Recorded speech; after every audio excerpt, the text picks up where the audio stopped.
ಇಲ್ಲ, ಅವರ ಯಾರ್ಯಾರು ಇನ್ನೂ ತಪ್ಪಿಸ್ಕೊಂಡಿದ್ದಾರೆ.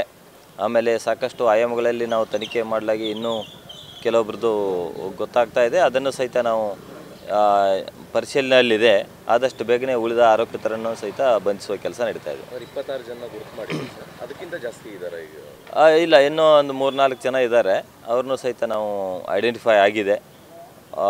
ಅವ್ರನ್ನೂ ಬಂಧಿಸುವಕ್ಕೊಂದು ಕೆಲಸ ಪ್ರಕ್ರಿಯೆ ನಡೀತಾ ಇದೆ. ಸಪ್ರೇಟ್ ತಂಡ ಮಾಡಿದ್ದೀವಿ, ತನಿಖಾ ತಂಡ ಸಹಿತ ಮಾಡಿದ್ದೀವಿ. ಒಟ್ಟಾರೆಯಾಗಿ 6 ಪ್ರಕರಣಗಳು, ಒಟ್ಟಾರೆಯಾಗಿ 2 ದಿನದ ಒಂದು ಘಟನೆಗಳಲ್ಲಿ ನಾವು ದಾಖಲು ಮಾಡಿದ್ದೀವಿ. ಎಲ್ಲ ಪ್ರಕರಣಗಳ ತನಿಖೆಯನ್ನು ನಾವು ಕೈಗೆತ್ತಿದ್ದೇವೆ.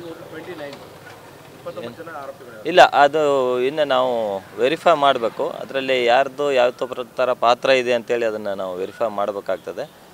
26 ಜನದ್ದೇನಂತೂ ಐಡೆಂಟಿಫೈ ಮಾಡಿದ್ವಿ, ಅವ್ರದ್ದಂತೂ ಪಕ್ಕ ಇದೆ. ಅವ್ರ ಜೊತೆ ಸ್ವಲ್ಪ ಇನ್ನೂ ಕೆಲವೊಬ್ರದ್ದು ಕಾಂಟ್ಯಾಕ್ಟ್ಸ್ ಮೂಲಕ ಯಾರ್ಯಾರು ಅವ್ರ ಜೊತೆ ಇದ್ದಾರೆ ಅದನ್ನು ಸಹಿತ ನಾವು ಪತ್ತೆ ಹಚ್ಚುವಂಥ ಕೆಲಸ ನಡೀತಾ ಇದೆ. ಈಗ ಪೊಲೀಸ್ ಕಸ್ಟಡಿಗೆ ಯಾವಾಗ ಮನವಿ ಮಾಡ್ತಾ ಇದ್ದೀವಿ? ನಾಳೆನೇ ನಾವು ಪೊಲೀಸ್ ಕಸ್ಟಡಿಗೆ ತೊಗೋತೀವಿ.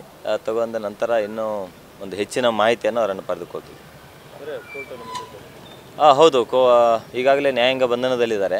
ಅವರಿಗೆ ಒಂದು ಹೆಚ್ಚಿನ ತನಿಖೆಗೆ ಅವಶ್ಯಕತೆ ಇದೆ ಅಂತೇಳಿ ಮಾನ್ಯ ನ್ಯಾಯಾಧೀಶರಿಗೆ ಒಂದು ಮನವರಿಕೆ ಮಾಡಿಕೊಟ್ಟು ಅವರಿಂದ ನಾವು ಪೊಲೀಸ್ ಕಸ್ಟಡಿ ಪಡೆದು ಹೆಚ್ಚಿನ ಒಂದು ತನಿಖೆಯನ್ನು ಮಾಡ್ತೀವಿ. ಸರ್, ಮೊನ್ನೆ ಈ ಮೆರವಣಿಗೆ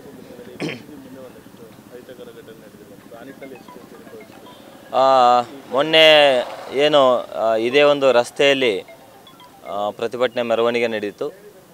ಅದೇ ರಸ್ತೆಯಲ್ಲಿ ಇವತ್ತು ಸಾಮೂಹಿಕ ವಿಸರ್ಜನೆ ಸಹಿತ ಇದೆ. ಅಪೋಸಿಟ್ ಡೈರೆಕ್ಷನಲ್ಲಿ ಹೋಗ್ತದೆ.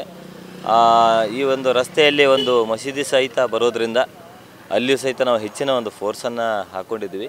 ಮತ್ತು ಅಕ್ಕಪಕ್ಕದ ರಸ್ತೆಗಳಲ್ಲಿ ಒಂದು RAF ಕಂಪ್ನಿಯನ್ನು ಸಹಿತ ಅಲ್ಲಿ ನಾವು ನಿಯೋಜನೆ ಮಾಡ್ತಾಯಿದ್ವಿ. 2 KSRPಗಳು ಸಹಿತ ಆ ಒಂದು ಮಸೀದಿ ಪಕ್ಕದಲ್ಲಿ ಇರ್ತದೆ. ಒಟ್ಟಾರೆಯಾಗಿ ಮತ್ತೆ ಯಾವುದೇ ಒಂದು ಅಹಿತಕರ ಘಟನೆ ನಡೆಯಬಾರ್ದು ಅನ್ನೋ ಒಂದು ಉದ್ದೇಶದಿಂದ ಎಲ್ಲ ರೀತಿಯಿಂದ ನಾವು ಸಂಪೂರ್ಣ ತಯಾರಿಯನ್ನು ಮಾಡಿಕೊಂಡಿದ್ದೀವಿ. Thank you.